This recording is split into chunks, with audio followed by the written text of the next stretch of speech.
Hi friends, ബൈടെക്സിൻ്റെ ഷോട്ടിലേക്ക് എല്ലാവർക്കും സ്വാഗതം. ഇന്നത്തെ വീഡിയോ ടോപ്പ് ഗിയർ ഷാഫ്റ്റിൻ്റെ ഓയിൽ സീൽ നമുക്ക് എങ്ങനെ സിമ്പിളായിട്ട് ഇടാം എന്നുള്ളതാണ്. സാധാരണ നമ്മൾ ഒരു സീല് ടോപ്പ് ഗിയറിലേക്ക് ചെയ്യുകയാണെന്നുണ്ടെങ്കിൽ അതിൻ്റെ ടീത്ത് തട്ടിയിട്ട് അത് ഉള്ളിലത്തെ ഇന്നർ റിങ് കംപ്ലൈൻറ്റ് വരാറുണ്ട്, അല്ലെങ്കിൽ കറക്റ്റ് സീറ്റിങ്ങിൽ കയറാത്ത അവസ്ഥ വരും. അപ്പോൾ അത് നമുക്ക് വളരെ സിമ്പിളായിട്ട് എങ്ങനെ ചെയ്യാം നോക്കാം. ആദ്യം അതിനായിട്ട് നമുക്ക് ഇതിനൊരു പ്ലാസ്റ്റിക് ഷീറ്റ് എടുക്കാം. ചെറിയൊരു പ്ലാസ്റ്റിക് അല്ലെങ്കിൽ ഒരു കവറായാലും മതി.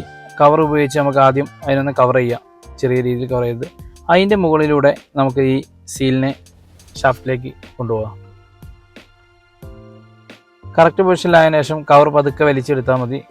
സീൽ സ്റ്റോപ്പ് ചെയ്തതിന് ശേഷം കവർ ഉള്ളിലൂടെ വലിച്ചെടുക്കുക. നമുക്ക് അതിൻ്റെ യാതൊരുവിധ കേടുപാടും സംഭവിച്ചിട്ടുണ്ടാവില്ല. ടീത്തും തട്ടിയിട്ട് അതിൻ്റെ ഉള്ളിൽ ഇന്നർ സ്പ്രിംഗ് ഒന്നും കംപ്ലൈൻ്റ് ഒന്നും വന്നിട്ടുണ്ടാവില്ല.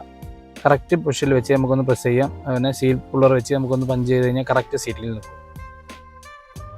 അടുത്തൊരു വീഡിയോയുമായി കാണാം. ബൈ.